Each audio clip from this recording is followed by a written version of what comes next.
Olá, bom dia a todos. Eu sou Cláudio Starek. Sejam muito bem-vindos ao Comunidades na TV. O programa da Federação Israelita do Rio de Janeiro começa agora aqui na Band com as seguintes manchetes. Conheça o Avoda Rio e as oportunidades de emprego no Comunidades na TV. Daqui a pouco, no Comunidade na TV, um bate-papo com o jornalista Nelson Roineff. Veja ainda nessa edição.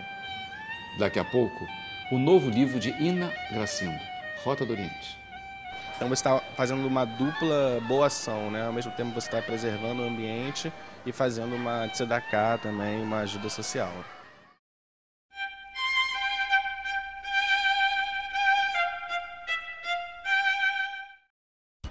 Não é de hoje que alunos do Colégio Aliessin Scholem se preocupam com o meio ambiente. Desde 2007, projetos voltados à preservação do nosso planeta fazem parte da vivência destes estudantes. A iniciativa mais recente é uma parceria com a Light, num projeto chamado Light Recicla. A escola tem uma estrutura organizada para a separação do lixo em reciclável e não reciclável e encontrou um destino adequado para esse material. Uma vez por semana, o lixo reciclável é recolhido e pesado, e seu valor é revertido por desconto na conta de luz de instituições filantrópicas parceiras.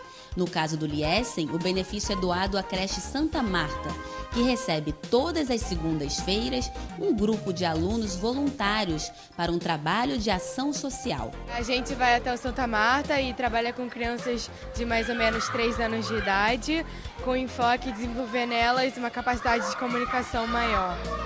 E a gente também, em todas as nossas atividades, tem sempre um fundo de ensinamento. Por exemplo, quando é a semana do meio ambiente, a gente fala de meio ambiente, do Gari, a gente fala do Gari. E a gente sempre fala mais ou menos de um dia importante.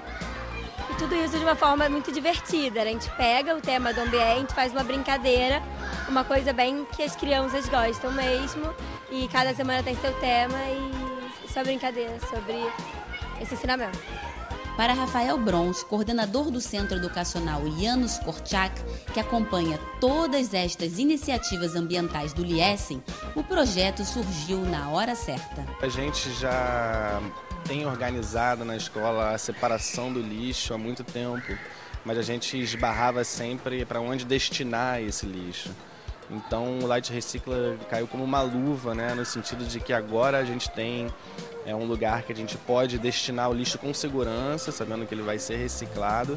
Então você está ajudando o meio ambiente e ainda tem o ganho, né, o bônus de que esse lixo se converte em desconto na luz, né, na creche Santa Marta, que é a creche que a gente já faz um trabalho, já tem uma parceria com eles. Então você está fazendo uma dupla boa ação, né? Ao mesmo tempo você está preservando o ambiente e fazendo uma tzedakah também, uma ajuda social. Um outro projeto super bacana que 6 alunos idealizaram é a geração de energia. O Eduardo vai explicar pra gente como é que isso funciona. A ideia era pegar uma bicicleta que não estava mais sendo utilizada e gerar energia a partir dela. Então nós acoplamos um dínamo, fizemos uma base e os alunos de recreio podem carregar seus celulares e aparelhos eletrônicos enquanto fazem o exercício físico. É bom para a saúde e para o meio ambiente. Outra iniciativa é a oficina de bambu, onde alunos do 8º ano criam espaços que promovam campanhas na escola. É o exemplo do óleo reciclável, onde os jovens podem trazer o óleo de casa para que seja reciclado.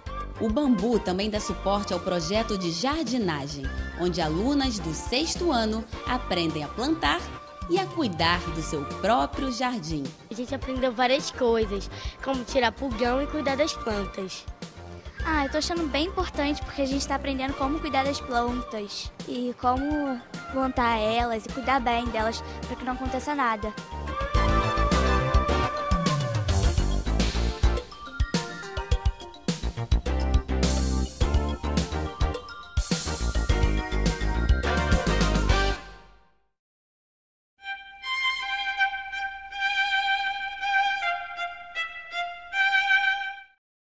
Ela é diplomada chefe de cozinha da Cordon Vert School, a primeira escola do mundo de gastronomia vegetariana. Ina Gracindo.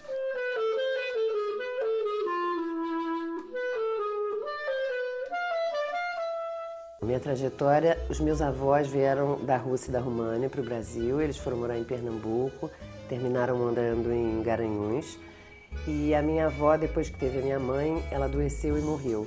E a minha mãe foi criada numa escola cristã que tinha em Garanhuns, o internato Santa Sofia. E dali ela passou a vida dela toda como cristã, na verdade. E casou-se com um cristão, meu pai. Quando eles se casaram, era a época do final da Segunda Guerra. Meu pai ficou com um problema de colocar um sobrenome judaico na gente. O da minha mãe também desapareceu. E eu só fui saber da minha origem quando eu já tinha quase 13 anos de idade. E lá em Israel, esse seu interesse pela culinária, como é que foi isso? Então, eu cheguei a morar em Israel 2 anos, a minha irmã hoje mora lá há 35 anos. Eu já fazia gastronomia e culinária e no meu último livro eu estava almoçando aqui com a minha editora e no meio da conversa ela perguntou: para onde é a sua próxima viagem? Eu falei: para Israel. Ela falou: e por que você não fala sobre a gastronomia em Israel? Quais são os ingredientes usados na culinária israelense e o que você nos trouxe? Bom, os ingredientes são os temperos, os perfumes, são as coisas típicas do Mediterrâneo. O que eu trouxe hoje foi um pão mediterrâneo que eu preparei e também um queijo caseiro que eu preparei. O livro atual é Rota do Oriente. É seu primeiro livro? Não, esse é o meu terceiro livro. Um foi um romance, o outro foi Da Colheita para a Mesa, que eu fiz com a Letícia Braga, que é um livro também vegetariano e que ele fala em culinária e autossustentabilidade. Agora, esse seu livro atual, além das receitas, você fala um pouco da cultura israelense? Fala um pouco da cultura, fala um pouco da história, não apenas dos israelenses, mas dos povos todos que passaram pela Galileia.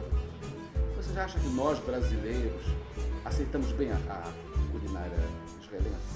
Acho que sim, porque ela é basicamente uma culinária mediterrânea, ela tem muito da gastronomia árabe, que é uma culinária que a gente normalmente aceita bem no Brasil.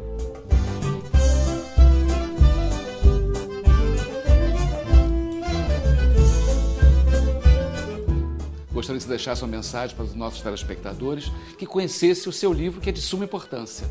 Então, eu gostaria de convidar a todos para lerem Rota do Oriente. É um livro que fala sobre a cultura nessa área que é a Galileia e tem 100 receitas vegetarianas. Obrigado, Ina. Um grande prazer estar na sua casa e um cordial shalom.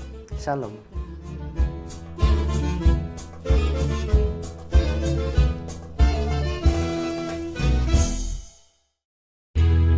Vem aí a 8ª edição do Festival de Cinema Judaico do Rio. Os ingressos serão vendidos na Fierge e nas instituições responsáveis pelos filmes. Fiquem ligados. Os grupos Nili e Simcha da Vitsu escolheram o filme, a comédia Romeu e Julieta em Yiddish. Esse filme ele foi sucesso no Festival de Cinema Judaico de Nova York no ano passado. A nossa sessão vai ser dia 18 de agosto, às 21 horas, um sábado. E os convites vão estar à venda na Secretaria da Vitsu e nesses telefones aí abaixo. Então, esperamos vocês. Até lá!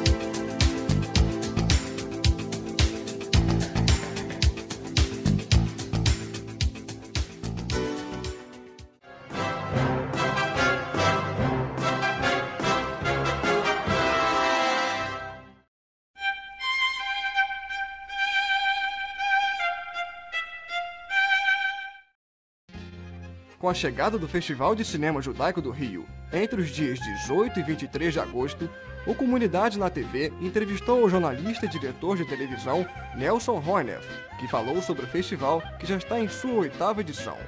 Ele também comentou sobre o cenário atual de documentários produzidos em Israel. A escola de documentário israelense, ela é tão verdadeira, é tão incrivelmente feroz nesse sentido. Esse ano mesmo passou um documentário israelense no Festival do Rio, que eu tinha assistido em Berlim alguns meses antes, chamado The Queen Has No Crown. Então é dirigido por um rapaz israelense que passou 20 anos, ele tem menos de 40, e ele passou 20 anos filmando o cotidiano dele. A quantidade de documentários israelenses se opondo ferozmente à política israelense, se opondo à forma de convivência social israelense imensa, né? É um dos mais democráticos do mundo, dos mais criativos do mundo, dos que mais Você acha que interessam. o Brasil estaria assim, em nível de igualdade com Israel, né, nesse ponto? Essa parceria, como é que... Não, em termos de qualidade de documentários, não. Em termos de qualidade de documentário, nesse momento, eu acho que há poucos países no mundo que, assim, consistentemente podem rivalizar com Israel. Os Estados Unidos, com certeza, talvez a gente encontre um outro lado. O documentário brasileiro, embora muito bom, embora tenha crescido muito, ele ainda tem um certo pé no oficialismo. Não, evidentemente que não em todos os casos, há casos e casos. Quer dizer, uma quantidade extraordinária de documentaristas brasileiros, judeus também, como Sylvie Tendler, por exemplo, extraordinário documentarista brasileiro, e muitos outros grandes documentaristas brasileiros. Mas, organicamente, eu diria, o documentário israelense ele é mesmo um dos melhores do mundo.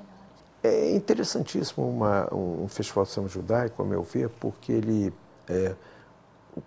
coloca junto o que é, na verdade, a espinha dorsal do judaísmo, né? Que é essa unidade, né? essa integração, mesmo na diáspora, e essa diversidade de pensamento, de formas de agir. Então, me interessa muito, acho muito legal essa iniciativa da Fiesp. Bom, para finalizar, gostaria que você falasse assim, quais são os seus próximos projetos, o que nós vamos ver aí daqui a algum tempo? Um monte de coisa aí nós estamos fazendo aí em termos de televisão e cinema. A gente está simultaneamente gravando 4 séries. Uma série para Turner, um canal da Turner chamado True TV, chamado Marcados para Morrer, que é sobre pessoas que estão ameaçadas de morte no Brasil inteiro. Uma outra série também para Turner, chamado Teoria da Conspiração, que é sobre teorias conspiratórias em torno de fatos históricos do Brasil, tipo a morte de PC Faria, a morte de Juscelino. Você tem uma versão oficial e tem várias teorias conspiratórias. Estão fazendo uma série para o Canal Brasil sobre o cinema trash brasileiro contemporâneo. É uma coisa divertidíssima, interessantíssima, riquíssima. Estamos finalizando para cinema um documentário de longa-metragem sobre Calbi Peixoto. Tudo isso está no ar ainda esse ano. Esse ano? Que ótimo. E outras coisas. Vamos aguardar. Nelson, muito obrigada, viu? Prazer, Denise. Shalom. Shalom.